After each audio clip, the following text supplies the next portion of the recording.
السلام علیکم دوستو، کیسے ہو؟ امید کرتا ہوں کہ آپ تمام حضرات خیریت سے اور عافیت سے ہوں گے۔ اللہ تعالیٰ آپ لوگوں کو ایسے ہی خوش رکھے۔ آج میں آپ حضرات کی خدمت میں پیش کرنے جا رہا ہوں ایک مسافر کی صحرا میں مجنوں سے ملاقات۔ آپ ویڈیو کے لاسٹ تک بنے رہیے، انشاءاللہ آپ کو فائدہ ہوگا۔ تو چلیے آج کی بات شروع کرتے ہیں۔ ایک دفعہ کا ذکر ہے کہ مجنوں دریا کے کنارے صحرا میں بیٹھا انگلیوں سے ریت پر بار بار لیلا لکھ رہا تھا۔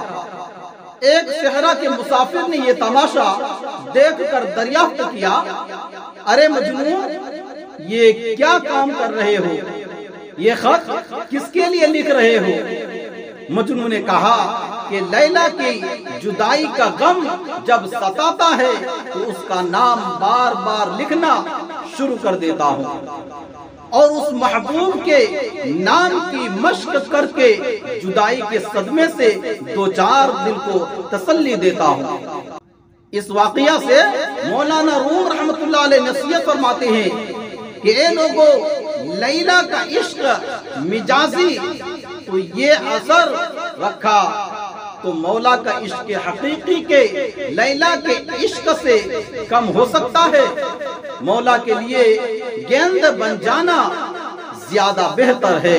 جس طرح گیند کو ہر شخص ٹھوکر لگاتا ہے اور وہ برداشت کرتی ہے، اسی طرح عشق کی راہ میں اپنے کو مٹانا پڑتا ہے۔ مذکورہ بالا واقعہ سے حاصل ہونے والا سبق، اس واقعہ سے ہمیں یہ سبق ملتا ہے کہ جب دنیا کی فانی اور ناجائز محبتوں کا حال یہ ہے کہ جدائی کی صورت میں محبوب کا نام لکھ لکھ کر تسلی حاصل کی جا رہی ہے۔ اگر کوئی خوش نصیب اللہ اور اس کے رسول صلی اللہ علیہ وسلم کا عشق حقیقی حاصل کر لے تو وہ محبوب حقیقی کی یاد کے بغیر کیسے رہ سکتا ہے؟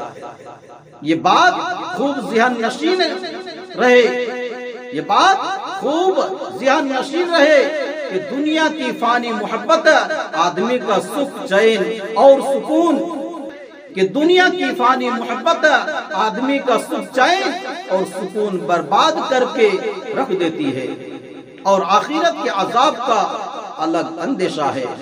مگر اصلی محبت اللہ تعالیٰ اور اس کے رسول اللہ صلی اللہ علیہ وسلم سے محبت دل کو راحت اور اطمینان بخشتی ہے، اور ایسے شخص کی تو دنیا میں بھی جنت بن جاتی ہے اور دنیاوی دکھوں اور تکلیفوں کا احساس بھی کم ہو جاتا ہے۔ ناظرین، ایسے ہی واقعات سننے کے لیے ہمارے چینل کو سبسکرائب کر اور ویڈیو کو لائک شیئر ضرور کر دیجئے۔ جزاک اللہ، خدا حافظ، السلام علیکم ورحمۃ اللہ وبرکاتہ۔